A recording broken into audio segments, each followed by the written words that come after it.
1 Coríntios, capítulo de número 12, versículo de número 7. 1 Coríntios, capítulo 12, versículo 7. Glória seja dada ao nome do Senhor Jesus, que se faz presente nessa manhã, confortando nossos corações com a sua presença. 1 Coríntios, capítulo 12, versículo 7.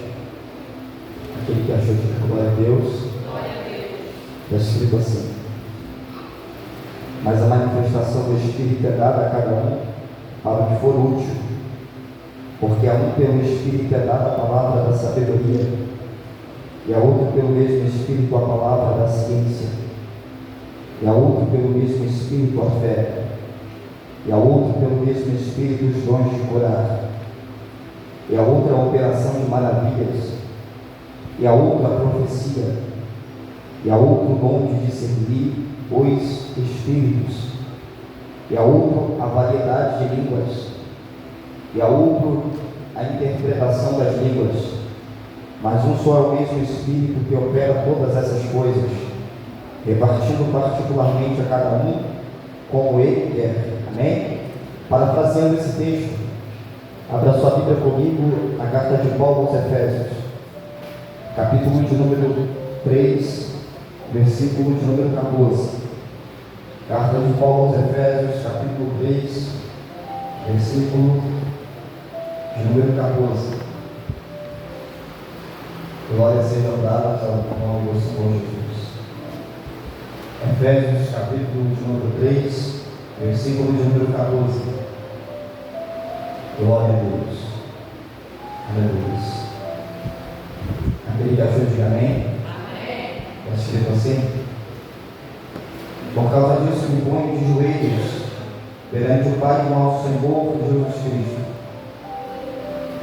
do qual toda a família dos céus e na terra como nome, porque segundo as riquezas da sua glória, vos conceda que sejais corroborados com poder pelo seu Espírito no homem interior, para que Cristo habite pela fé no vosso coração, a fim de que, estando arraigados e fundados em amor, podeis perfeitamente compreender com todos os santos qual seja a largura e o comprimento e a altura e a profundidade, e conhecer o amor de Cristo que excede todo o entendimento, para que sejais cheios de toda a plenitude de Deus.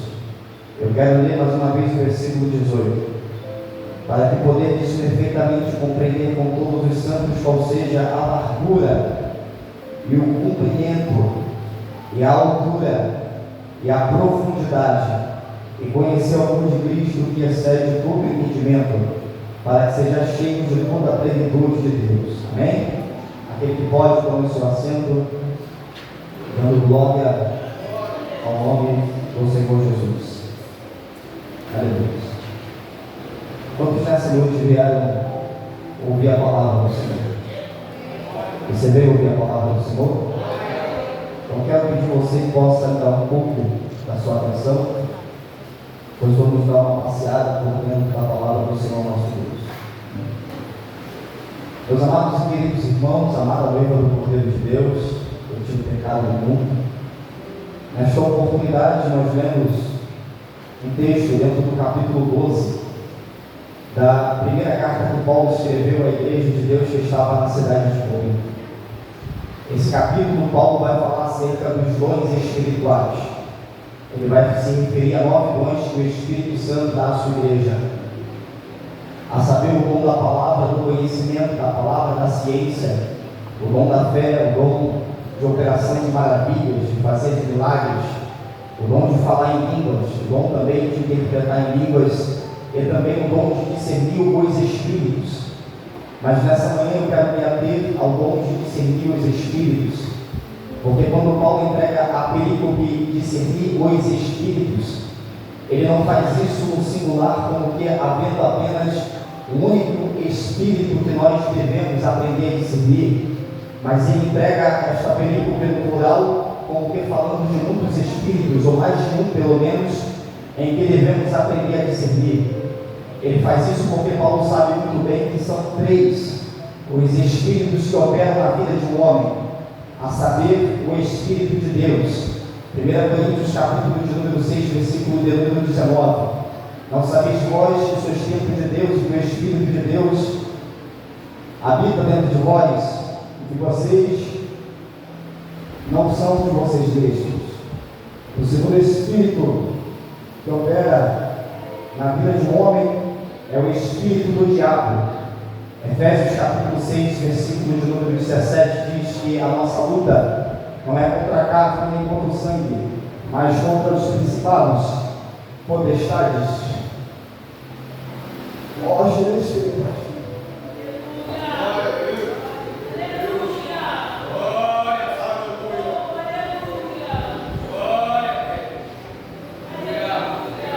O segundo Espírito é o Espírito do diabo, pois a nossa luta ela não é contra a carne nem contra o sangue, mas contra os principados e potestades, contra as hostes espirituais da maldade que atuam nas regiões celestiais.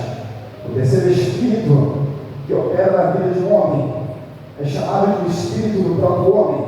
1 Tessalonicenses capítulo 5, versículo 23, está escrito que o mesmo Deus de paz nos santifica em tudo, em todo o vosso espírito, em toda a vossa alma e em todo o vosso corpo. Esses espíritos, tanto de Deus, quanto do diabo, quanto o espírito do próprio homem, eles exercem um efeito sobre o espaço e também sobre a matéria. Mas para que nós possamos melhor compreender quais são os efeitos que os espíritos geram no espaço e também na matéria, é necessário primeiramente compreendermos o que significa o espaço. E você me pergunta, Charles, o que é o espaço?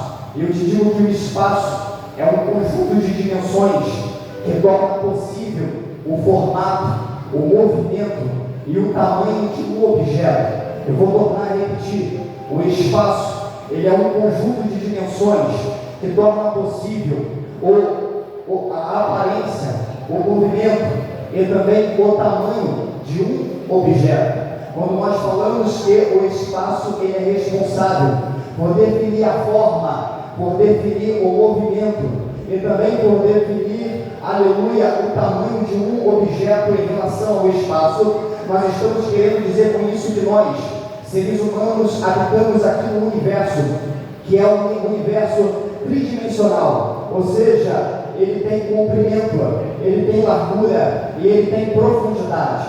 Essas três dimensões, elas definem o formato dos objetos, ela também define o movimento que os objetos fazem em relação ao espaço, e elas também são responsáveis pela nossa capacidade de conseguir medir e dimensionar qual é o tamanho desses objetos. Dentro desse universo chamado tridimensional, nós temos uma numerosidade de formas diferenciadas.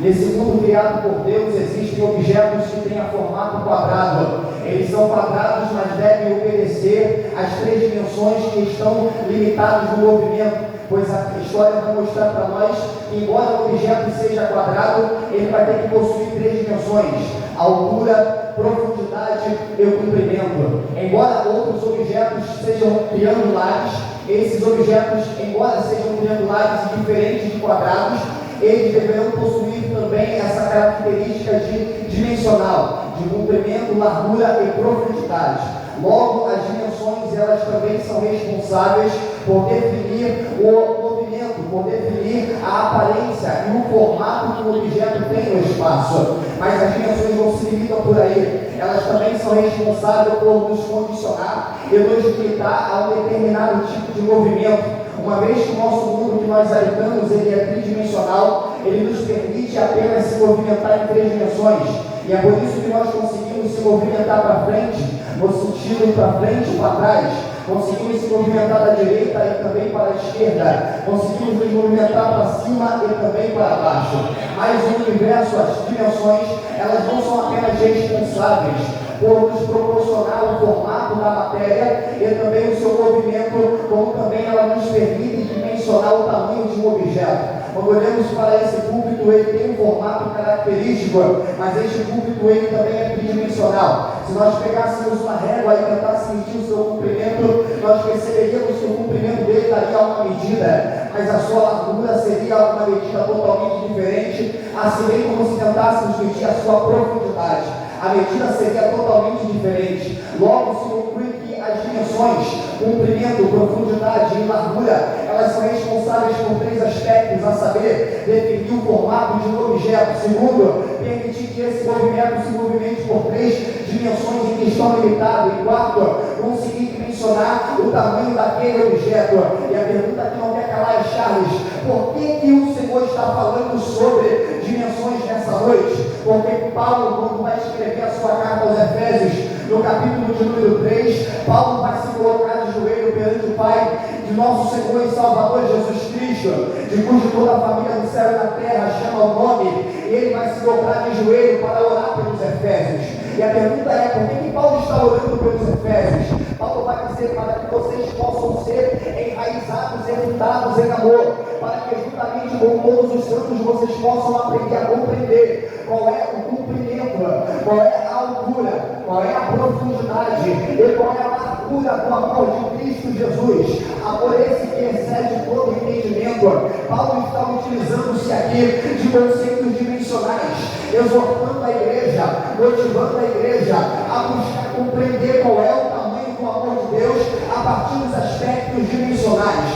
Quando Paulo tenta fazer a igreja compreender qual é a manifestação do amor de Deus a partir dos aspectos dimensionais, em outras palavras, ele está pedindo para a igreja inquirir, pesquisar, buscar saber qual é a manifestação dimensional do amor de Deus. E como estudamos nessa introdução, podemos perceber que o estudo das dimensões, eles são responsáveis por dar forma ao objeto, por movimentar o objeto em dimensões e definir o tamanho do objeto. Logo, quando Paulo escreve aos Efésios falando acerca de dimensão, o que ele está querendo que os Efésios venham buscar compreender é as dimensões do amor de Deus, ou seja, o formato do amor de Deus. Segundo, que movimento o amor de Deus faz. Terceiro, e qual é o tamanho que o amor de Deus tem. Paulo está querendo que os Efésios aprendam. Primeiro, qual é o formato do amor de Deus. Segundo, qual é o movimento que o amor de Deus faz. Terceiro, qual é o tamanho do amor de Deus. Parece que eu vejo essa carta chegando na igreja e os Efésios lendo esta carta e dizendo, irmãos, nós precisamos saber aquilo que Paulo está nos mandando fazer. E o que é que ele está mandando fazer? Descobrir os 3 aspectos do amor de Deus: o formato, o movimento e o tamanho do amor de Deus. Parece que eu vejo os líderes da igreja de Efésios chegando dentro da igreja e perguntando para um e perguntando para outro, para descobrir o primeiro aspecto do amor de Deus, ou seja, qual é o seu formato. Aleluia! Parece que eu vejo o pastor na igreja chegando para um membro e perguntando, baseado na sua experiência, qual é o formato do amor de Deus. Aí alguém vai dizer para mim, o amor de Deus parece meio quadrado. Aí ele sai e pergunta para outra pessoa, qual é o formato do amor de Deus. Aí ela vai dizer, para mim o amor de Deus parece um pouco triangular. Aí pergunta para outra pessoa, qual é o formato do amor de Deus. E aí ele vai dizer, o formato do amor de Deus, baseado na minha experiência, parece meio redondo. O outro vai dizer, para mim parece perpendicular. Cada um dos pastores vão perguntando dentro da igreja, a fim de saber e tentar descobrir o formato absoluto para o amor de Deus. A resposta é diferente. E nessa manhã não seria diferente se eu andasse para essa igreja e dissesse, pastor Robson, qual é o formato do amor de Deus? O pastor Robson lembraria do dia que o amor de Deus apareceu para ele e diria, meu filho, baseado na minha experiência, o amor de Deus é meio quadrado. Se eu andasse um pouco mais e perguntasse para o Luciano, qual é o formato do amor de Deus? Ele lembraria do dia que o amor de Deus apareceu para ele diria para mim, Charles, baseado na minha experiência, o amor de Deus é meio redondo. Se perguntar para cada um aqui, vai dizer que o amor de Deus tem um formato diferente. Por que cada um vai dizer que o amor de Deus tem um formato diferente? Porque quando Deus manifestou o seu amor para mim e para você, ele se manifestou numa situação, em um momento, em uma fase totalmente diferente. Para nós aqui nessa manhã, Deus apareceu para ele em um momento de mudança, em um momento de alegria. Deus chamou e ele veio. Então eu vou perguntar para ele, qual é o formato do amor de Deus? Ele vai me dizer, Charles, o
O formato do amor de Deus é diferente.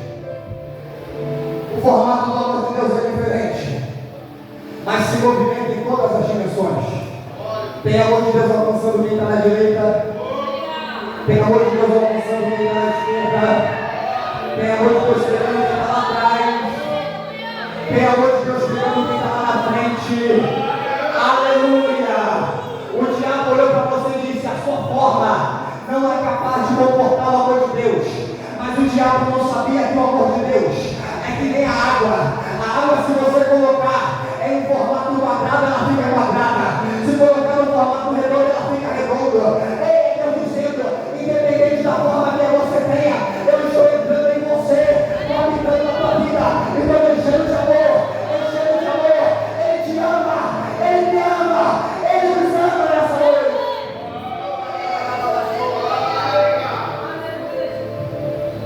Eles pesquisam, cada um dá um formato diferente para o amor de Deus, cada um dá uma forma diferente para esse amor, e a conclusão que eles chegam então, já que não existe uma forma absoluta para descrever o amor de Cristo, o que a gente vai dizer, vamos dizer, é o amor que excede todo entendimento, é o amor que excede todo entendimento. Eles não param por aí. Eles querem também saber o tamanho do amor de Deus. Se fosse hoje em dia, eles buscariam alguma coisa pela qual pudessem comparar. Hoje, o lugar mais profundo da Terra é chamado de Fossa das Marianas. Está a 11 mil metros de profundidade. Nenhum mergulhador é capaz de chegar lá embaixo. Por quê? Porque se tentar chegar nessa profundidade, a pressão atmosférica é tão alta da água que vai fazer com que ele ecloda. Ele exploda, não vai sobrar nem os ossos. Nem mesmo o submarino é capaz de chegar a tamanha profundidade, porque qualquer submarino que tem que descer nessa profundidade seria esmagado na mesma hora, seria destruído por completo dada a pressão da água. O lugar mais alto, talvez já conhecido pela humanidade, é chamado de Galáxia Eixe, que está a 13,4 bilhões de anos-luz de distância.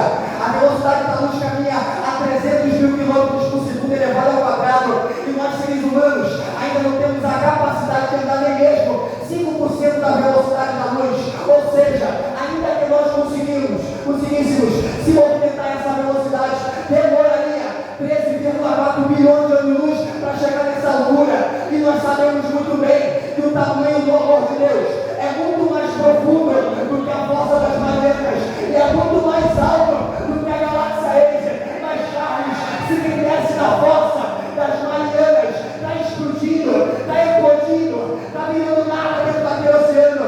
Imagina se eu descer em uma profundidade tão alta como o amor de Deus. Eu também vou explodir, eu também vou morrer. E a resposta não precisa ter medo de descer, porque quanto mais você desce, mais você é amado. Quanto mais você mergulha, mais Ele te abraça, mais Ele te ama. Pode descer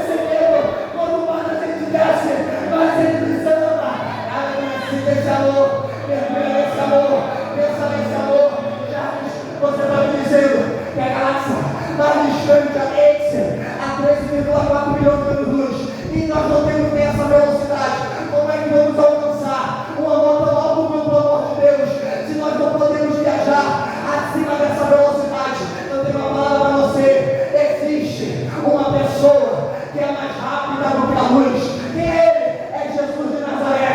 Aleluia! Embora o nome de Deus esteja mais alto do que essa galáxia, basta você crer nele, e no mesmo instante, no mesmo segundo, pastor, a gente é transportado para dentro do coração do amor do Pai. Então sinta a profundidade das riquezas, tanto da sabedoria como do conhecimento de Deus. Como um soldado são os seus pensamentos, quão inescrutáveis são os teus juízos. Aleluia! Sinta esse amor nessa noite. Que amor é esse? Que amor é esse? Que amor é esse que cabe em todas as formas? Que amor é esse?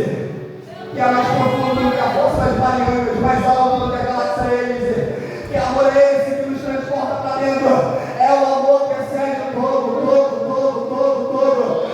entendimento. Eu quero profetizar que esse amor está entrando na esposa, está entrando no marido, está entrando no filho. Aí Paulo vai dizer aos Efésios, depois que vocês descobrirem qual é o formato, qual é o movimento que ele faz, qual é o tamanho dele, então vocês serão cheios de toda a plenitude de Deus. Deixa eu ver quem está cheio nessa manhã. Deixa eu ver quem está sentindo esse amor. Você entrou aqui, desgraçado, miserável, pobre, cego, peru, mas nessa manhã Deus te abraçou e disse: eu tenho uma forma de te amar nessa manhã. Eu tenho uma forma de tratar esse momento que você está passando. É o amor que excede todo entendimento. Espaço é o composto dimensional que permite a forma, o movimento e também a medida de um objeto. Objeto com massa é tudo aquilo que ocupa lugar no espaço. Cada cadeira que está ornamentada dentro dessa igreja está ocupando um lugar no espaço, de maneira que nenhuma outra cadeira pode ocupar o mesmo lugar, porque sobre a matéria ela pesa uma lei fundamental, chamada de princípio fundamental da matéria, na qual dois corpos não podem ocupar o mesmo lugar dentro do espaço. E o que isso significa? Significa que no lugar que essa cadeira está ocupando, ninguém mais pode ocupar. O lugar que você está ocupando agora, ninguém mais pode ocupar, a não ser que ele seja removido, porque dois corpos não podem estar no mesmo espaço, no mesmo lugar, ao mesmo tempo. Quando nós olhamos para dentro dessa lei da física, dessa lei da matéria, nós vamos perceber que esta lei, e aqui eu quero começar a pregar, nós vamos perceber que esta lei, ela não se aplica ao mundo espiritual. A matéria, apenas um corpo pode estar em o mesmo lugar. Dois corpos não podem ocupar o mesmo lugar na matéria. Mas esta lei, ela não se aplica no mundo espiritual. Charles, por que essa lei, ela não se aplica no mundo espiritual? Porque quando olhamos para os espíritos demoníacos, nós vamos perceber que variados espíritos têm a capacidade de habitar o mesmo lugar, no tempo e também no espaço. Charles me prova isso dentro da Bíblia. Marcos capítulo de número 5, o endemoniado gadareno. Jesus chega na cidade de Gadara, e quando ele chega na cidade de Gadara, ele encontra um homem miseravelmente endemoniado. O mesmo cai diante de Jesus, dizendo: o que queres conosco, Jesus, Filho do Deus Altíssimo? Vieste nos atormentar antes da hora? Jesus então lhe faz uma pergunta: qual é o teu nome? E imediatamente ele diz: o meu nome é Legião. Por quê? Porque somos muitos. Uma legião romana poderia chegar até mesmo a 6.000 soldados.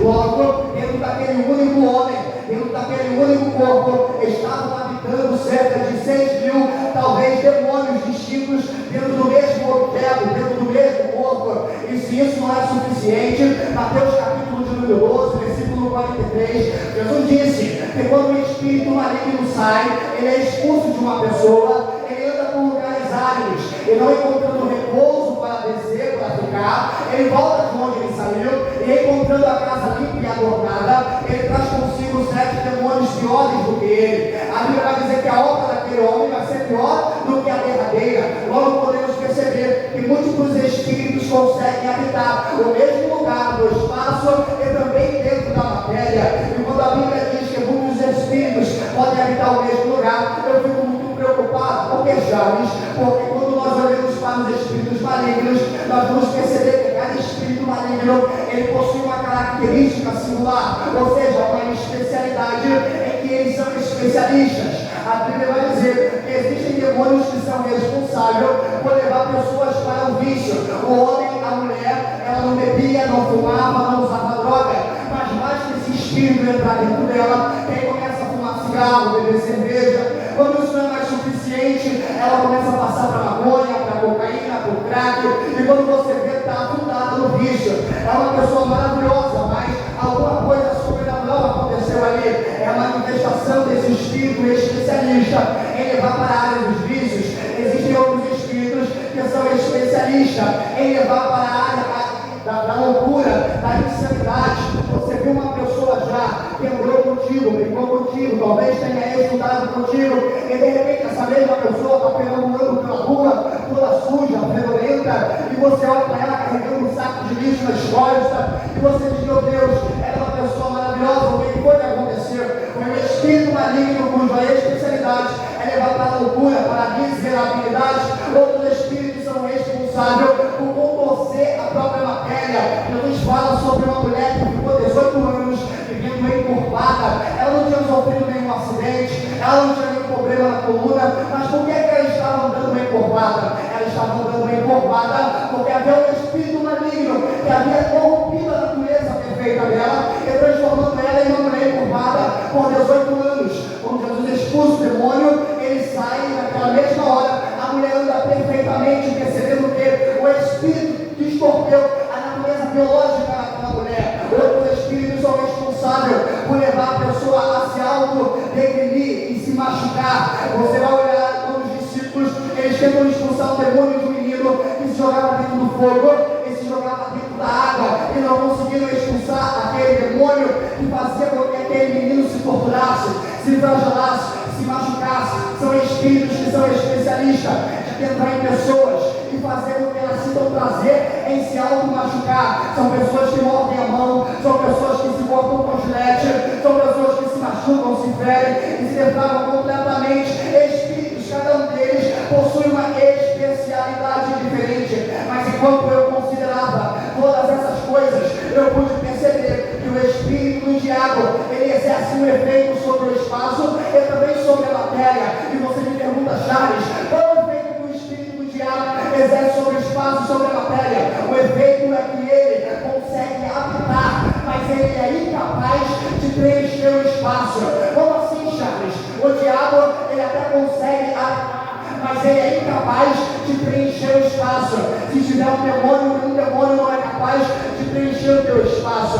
Se tiver 2 demônios, 3, 20, 100 ou até 6.000 demônios dentro de uma pessoa, eles serão incapazes ainda assim de preencher aquele espaço que está vazio. É por isso que sempre tem espaço para caber mais um demônio dentro de uma pessoa que não tem Deus. Por quê? Porque eles habitam, mas não preenchem o espaço. E aí foi que eu entendi, aí foi que eu compreendi por que as pessoas bebem, elas fumam, se prostituem, vão curtir o carnaval. Fala: esse carnaval eu vou me divertir, vai lá pra festa, enche a cara de cachaça, gasta o dinheiro todo, mas quando a festa acaba, deita dentro da sua cama, ai, aleluia, aí eles olham para dentro de si e continuam se sentindo vazio. Vão pro segundo dia de carnaval e diz: se repita no meu jeito, eu vou usar droga, usam droga, fumam maconha, cheiram cocaína, se drogam de todos os jeitos, mas quando chega em casa, o efeito passa, continua vazio, porque o diabo, ele pode até habitar, mas ele é incapaz de encher o espaço vazio. Por isso que bebe, mas continua vazio, fuma, mas continua vazio, se continua vazio. Mas nessa manhã, eu tenho uma palavra profética. Quem está aqui nesta manhã é o Espírito Santo de Deus, que não só tem poder para habitar, como também tem poder para preencher todos os espaços que estão vazios. Aleluia, levanta sua mão nesta hora, porque aleluia, se o diabo habita mais para frente, o Espírito Santo de Deus, ele habita e ele também preenche. Aleluia, Charles, se o efeito que o diabo causa é habitar mais para preencher, qual é o efeito que o Espírito Santo de Deus causa no espaço e na matéria? Eu vou te dizer, o efeito que o Espírito Santo causa, tanto no espaço como na matéria, é o efeito de habitar e também o efeito de preencher completamente. Já nos livro Alvarista, a Bíblia vai dizer, em Atos dos Apóstolos, capítulo de número 1, que depois de ter ressuscitado, Jesus apresentou-se vivo com muitas e infalíveis provas, aparecendo por um espaço de 40 dias a mais de 500 irmãos que estavam no Monte das Oliveiras. Ele então ordenou que ninguém saísse de Jerusalém até que logo recebessem a promessa que disse ele, o Espírito da verdade. Então eles perguntaram: Senhor, em que tempo e em que estação o Senhor vai restaurar o reino de Israel? Jesus virou-se e disse: não nos pertence saber o tempo e a estação que Deus determinou pelo seu próprio poder, mas prestem atenção no que eu vou dizer. Não saiam de Jerusalém até que logo o Senhor revestido de poder. Então vocês vão ser minhas testemunhas, tanto em Jerusalém, Judeia, Samaria e até os confins da terra. A Bíblia diz que os irmãos, Atos capítulo 2, vão para o cenáculo em Jerusalém. Estava acontecendo uma festa, a festa da colheita, que durava por espaço de 50 dias, 40 dias. Jesus havia ficado com os discípulos. Então, por um período de 10 dias, a igreja, mais de 500 irmãos, começaram a orar no cenáculo e dizia: Deus, envia o Espírito Santo. Ó Senhor, nos enche com o Espírito Santo. Deus, envia o Espírito Santo. Como eu queria que nessa manhã, nessa igreja, assim como em Atos capítulo 1 e 2, pudéssemos orar também dizendo: Deus, nos enche com o Espírito Santo. Deus, nos preenche com o Espírito Santo. Ora nesse momento, vai, abra a tua boca, porque aqui não estamos mais na serena agora estamos no cenáculo. E eu creio no poder da palavra que eu estou pregando. Eu creio que ensinar no cenáculo, eles oraram pedindo, e o Espírito Santo veio. Eu creio que se a gente orar nessa manhã, ele também vai descer. Pede o Espírito Santo para encher o seu marido, pede o Espírito Santo encher a sua esposa, pede o Espírito Santo te encher nesse momento, pede para ele encher até a sua casa. Aleluia, pastor, aleluia. 10 dias de oração, 500 irmãos no joelho, mas Deus demorou a descer. E a Bíblia diz que 380 viraram as costas e bateram em retirada, porque disse: estou orando, estou pedindo, mas continuo vazio. Estou orando, estou pedindo, mas Deus até agora não me encheu. Mas em contraproposta, havia 120 irmãos e de joelhos dobrados, aleluia, joelho calejado, não paravam de dizer: Deus, envia o Espírito Santo, cumpra a promessa que Deus disse, nos enche. O Senhor disse que não ia nos deixar sozinhos. O Senhor disse que ia enviar o outro Consolador. A palavra outro do grego que significa igual. O que eu tenho ele tem, o que eu posso ele pode, o que eu faço ele faz. Envia, Senhor, o outro para nos consolar do jeito que o Senhor nos consolava, para nos encher do jeito que o Senhor nos enchia. E a Bíblia vai dizer que enquanto eles estão orando, cumprindo-se o dia de Pentecostes, 50 dias, de repente veio do céu um som veemente e impetuoso que encheu a casa em que estavam reunidos, e todos foram cheios do Espírito Santo. Olha só, eu te disse que o efeito do Espírito gera no espaço e na matéria, é o efeito de habitar e também o efeito de preencher. A Bíblia diz que quando o Espírito Santo veio, a primeira coisa que ele encheu não foi a igreja. A primeira coisa que ele encheu foi a casa em que eles estavam reunidos. Eu não sei quantos cômodos tinha naquele cenáculo, mas eu sei de uma coisa: que quando o Espírito Santo desceu, ele encheu a cozinha, ele encheu a sala, ele encheu o quarto, ele encheu o banheiro. É eu dizendo para alguém nessa noite: me leva para casa contigo, para tu ver se eu não encho aquela casa da igreja.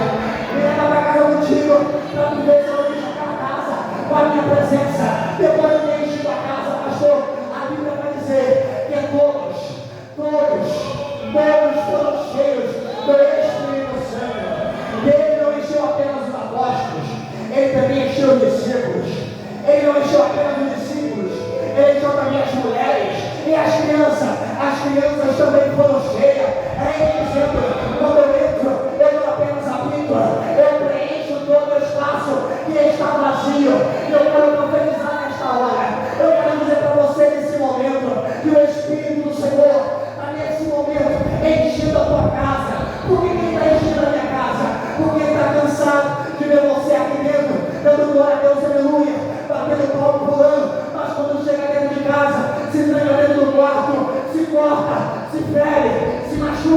mas nessa manhã tu vai entrar dentro da tua casa, o ambiente vai estar diferente, porque o plantão desceu, encheu o quarto, encheu a sala, encheu a cozinha. Você vai entrar lá e vai sentir uma paz que excede todo o entendimento. Só nessa noite, quem quiser ser cheio, levanta a mão bem alto e agora eu vou me dar o Senhor Jesus. Eu quero profetizar nessa manhã. Eu posso profetizar sobre a sua vida? Vamos lá então. Assim diz Deus: eis que nessa manhã, aleluia, os seus filhos profetizarão, os velhos da tua casa terão visões. Aleluia, é um ano aceitável do Senhor. Entrará na tua casa e encherá ela de glória, encherá ela de poder, encherá ela de amor. E só quem recebe isso, levanta a sua mão dando pelo glória a Deus.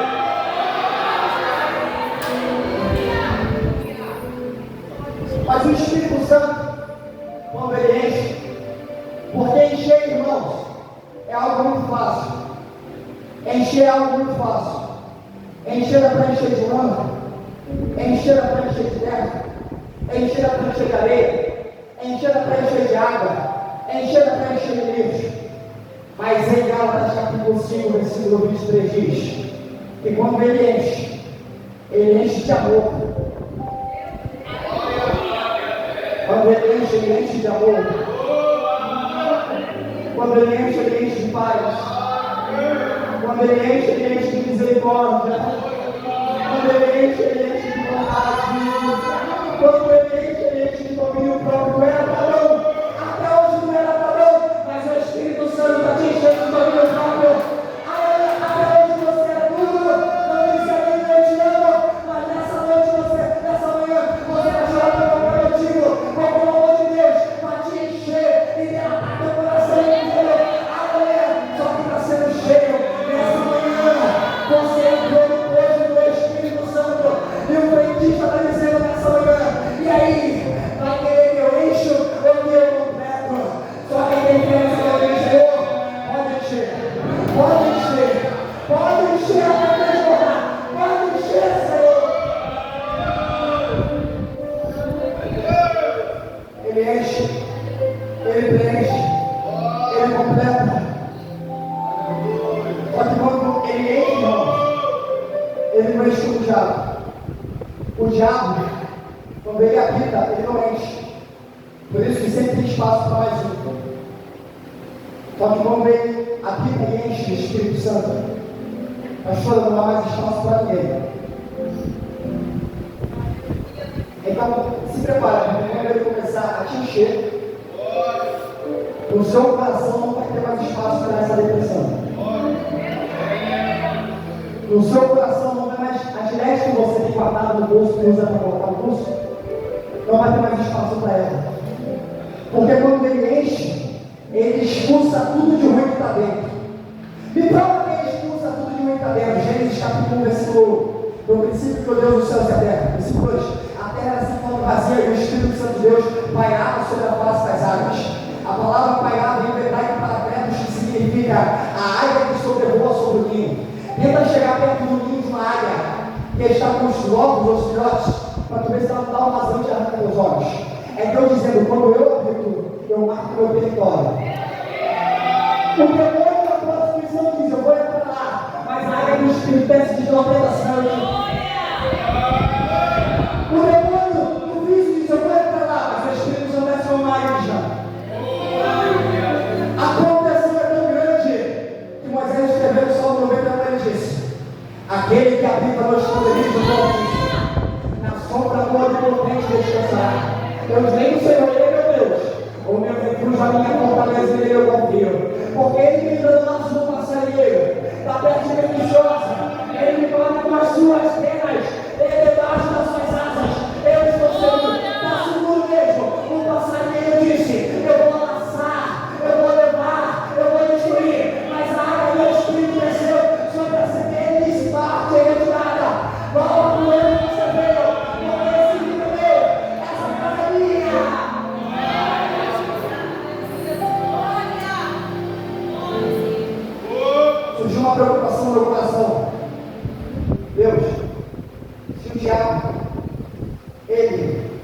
só enche, só habita, mas não enche. E ele só pode habitar em um vazio. Nem todo mundo na minha casa é cheio. Minha mãe é convertida, meus irmãos não são convertidos, meus filhos não são convertidos, porque o diabo tenta pousar em mim, mas o Espírito Santo como uma águia faz ele bater em tirada. Mas ele, já que eu não posso pousar no Chaves, eu vou pousar na mãe do Chaves. Quantas vezes na minha antiga igreja eu sentava no culto do Obreiro Vídeo e dizia Chaves, tem alguém te chamando na portaria. Eu me levantava e até a portaria, e era uma prima que vinha até mim e dizia Chaves, a sua mãe está endemoniada dentro de casa, está jogando álcool no corpo, está tentando se queimar, se matar. E eu voltava para o obreiro e dizia, vou ter em casa porque eu estou contando, não é mais. Chegava em casa, expulsava o demônio e voltava para a igreja. Quantas vezes eu era pequeno, com 6, 7 anos de idade, minha mãe bebia tanto cerveja, tanta cachaça. E quando chegava em casa, a bêbada endemoniada, caía como uma serpente dentro de casa. Eu não sabia nem quem era Deus, quem era Jesus. Mas eu olhava para o estado da minha mãe e eu tinha vergonha. Com 6, 7 anos de idade, eu tinha vergonha de chamar minhas tias para ver minha mãe cair andando como serpente dentro de casa. E eu nem sabia quem era Deus, eu subia sobre a minha mãe e baixou o colocar na minha testa com a testa da minha mãe. E minha mãe ficava de olhos abertos, me olhando, não falava nada. Mas quando eu levantava de cima da minha mãe começava a rastejar novamente. E parecia a cauda da minha mãe parecia uma cobra, batia na geladeira, derrubava a geladeira, derrubava o fogão. E eu tinha que subir sobre ela, com 6, 7 anos de idade, colocava minha testa na testa dela e ela ficava paralisada. Quantas madrugadas eu passei dormir em cima da minha mãe para o demônio não arrastar ela? Quantas vezes eu falei, Senhor, mas isso é muito preocupante, porque o diabo, que é o nosso adversário, não tem dobra, manda como um leão, caçando a quem possa tragar, Senhor. Ele fica ao nosso redor esperando o momento. Às vezes ele não entra em você, mas entra no teu filho, na tua filha. Às vezes ele não entra em você, mas entra no teu marido, na tua esposa. Às vezes ele entra em você que está cheio, mas alguém está vazio, ele entra. Falei, Senhor, então não haverá paz. E Deus disse, quem disse que não haverá paz? Falei, então me mostra o Senhor que tem como ter paz. Ele disse, meu filho, eu vou te encher de tal forma, porque eu não vou apenas te encher. Meu filho, eu vou te fazer transportar, mas fica tranquilo, e quando você transportar, nenhuma gota vai se perder, porque eu vou te encher tanto, que quando transportar, vai encher quem estiver do teu lado. Então se prepara, porque nessa manhã o Espírito Santo está que nem aquela viúva, pastor, aleluia, um cântaro pequenininho, enchendo um monte de vaso grande, enchendo um monte de vaso grande. Então dizendo, eu vou te pegar, você cantando, então se prepara, porque uma revolução vai acontecer nessa igreja. Até essa manhã, o diabo chega lá embaixo para tocar no pastor, no teu filho, marido. Mas nessa manhã, você que está vazio vai ser cheio, e não apenas cheio, transbordante, vai encher. É só que pode. Levanta a sua mão, e agora eu quero esse Deus presente.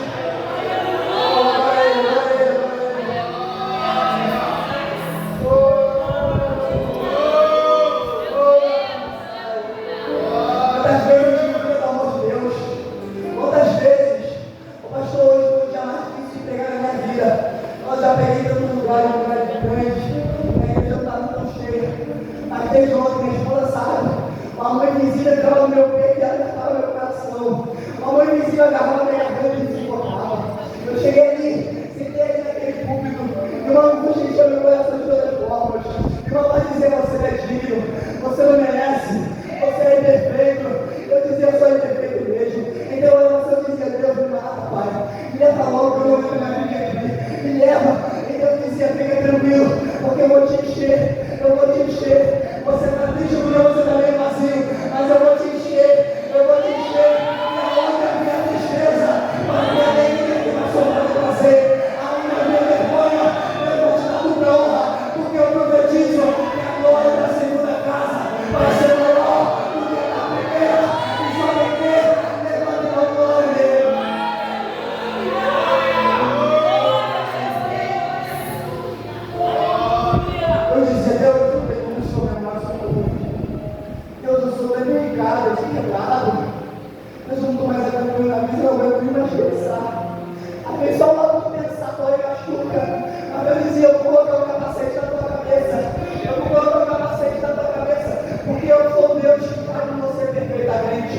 tua forma pode ser meio torta, meio complicada, mas eu te preencho completamente. E Deus nessa manhã está dizendo: eu não aguento mais te ver vazio, eu não te aguento mais te ver sofrendo, eu não aguento mais te ver passando por essa dificuldade. Se eu, Senhor, tenho o poder de te encher e mudar o modo da tua história, então nessa manhã, já perdi minhas forças. Se coloque de pé nessa manhã, por favor.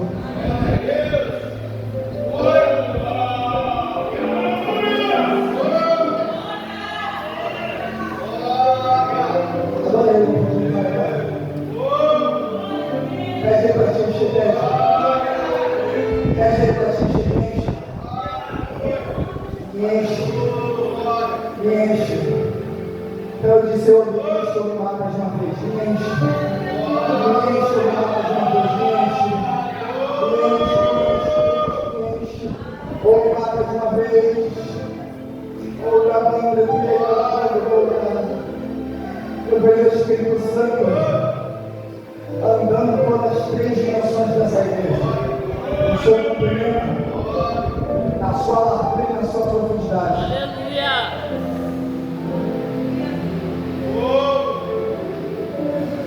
Agora ele nessa manhã, vai.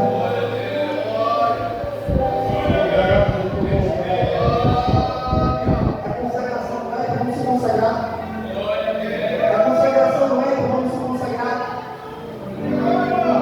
Vamos se consagrar, vamos descer. Que dimensão é essa tão profunda, mas que tem acesso para mim, para você, pecador?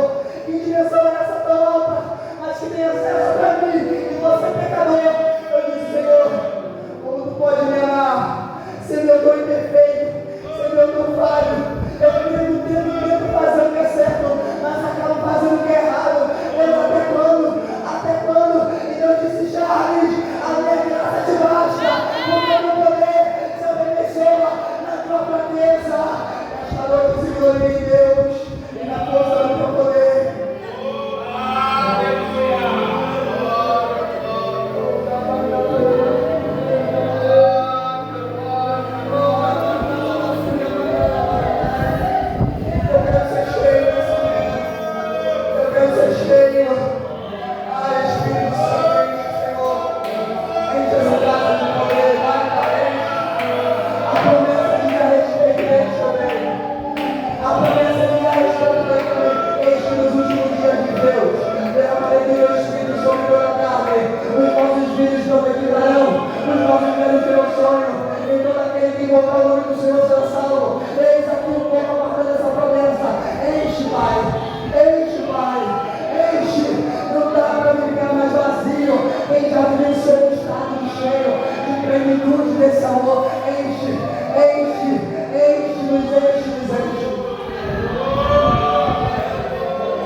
Então profetizei, como se me deu ordem, e de repente veio dos 4 ventos